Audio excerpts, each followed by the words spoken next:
All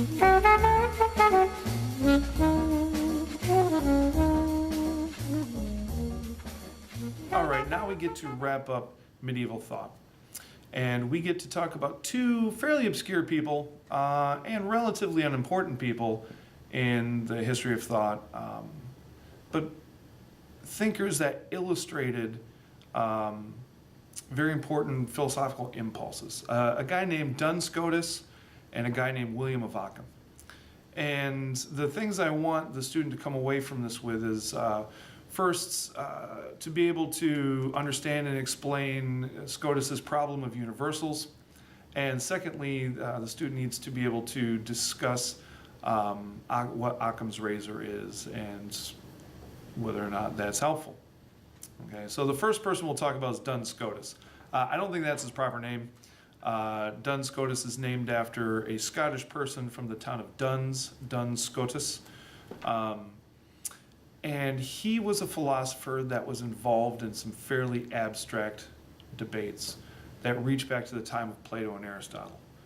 Now, it's important to understand that the thinking of Plato and Aristotle are still being discussed and debated at the end of the medieval period. This is the 14th and 15th centuries, so almost 1,000 years after Plato and Aristotle first developed these ideas, they're still shaping how the world organizes itself, how people organize the world around him or her.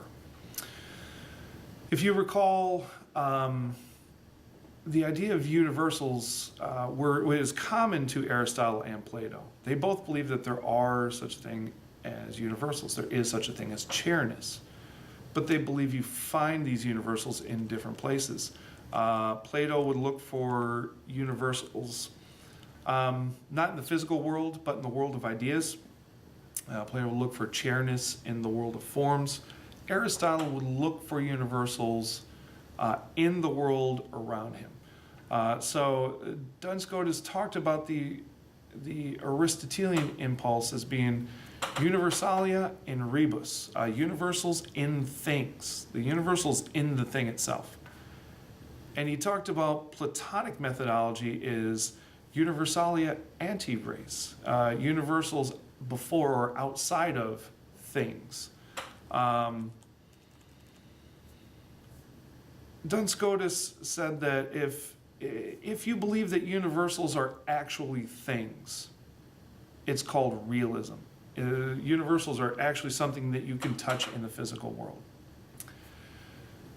Scotus also said if you believe, like Plato, that universals don't have a physical existence, but could be identified by name, then that approach would be called nominalism. So we've already looked at different ways in which we've conceived of Aristotelian and Platonic thought. Platonic thought we've called idealism and we've called rationalism. Aristotelian thought we have called a materialism, or the word is escaping me now. Realism and idealism versus empiricism. Later on, we'll talk about a priori versus a posteriori. Every generation has had to wrestle with Platonic and Aristotelian visions for the world, models for the world, and have come up with their own way of addressing that tension. And with Duns Scotus, it's realism, or the Aristotelian framework, that universals are real things, or nominalism, this idea that universals don't have a real existence, but we just attach names to things. Later on, we'll talk about how a guy named Immanuel Kant and Hegel would merge these two things together. But for now, in the 14th and 15th century of the medieval period, there was this huge question of how do we understand universals? Are they things that you can touch and analyze, or are they not things, but just ideas that we assign names to? Duns Scotus was not a fan of Aquinas, was not a fan of Aristotle, even though Duns Scotus used the scholastic method in how he presented his ideas. He was not an Aristotelian. So this also demonstrates for us that, this shift from a Platonic way of explaining the Christian faith to an Aristotelian way, it wasn't an automatic flip of the switch. These were continually debated, and there are times in which Aristotelianism was more prevalent than Platonism. But if we're going to simplify it in a way that we can understand, we can think of it as Augustinian Platonism dominated until Aquinas, and then Aquinas slowly got this engine of Aristotelianism going until we hit the Enlightenment, and it just explodes. Okay. The second person we're going to talk about that was influential and developed influential thoughts in this period is a guy named William of Ockham. And William of Ockham, again, another opponent of Aquinas, but he was not really a fan of the abstraction of scholasticism. We talked about how learning moved out of the monasteries into the university, and it moved from a pastoral context into an academic context. And we discussed briefly some of the abstractions that this scholastic method produced, being not that it was irrelevant to the world around us, but it was one step removed from the relevance of a pastoral setting. Duns Scotus is a great example of this highly abstract argument that's very few people working in shops or parenting children were arguing. Where does the universalia exist? In race or anti-race? That was not hotly debated in the pubs in England. So Occam illustrates a different impulse, not the impulse towards abstraction, but the impulse towards practicality. And he formulated something called Occam's razor. Occam's razor states that the simplest formulation of an argument is preferable to the more abstract. The simplest answer to any question is most likely true.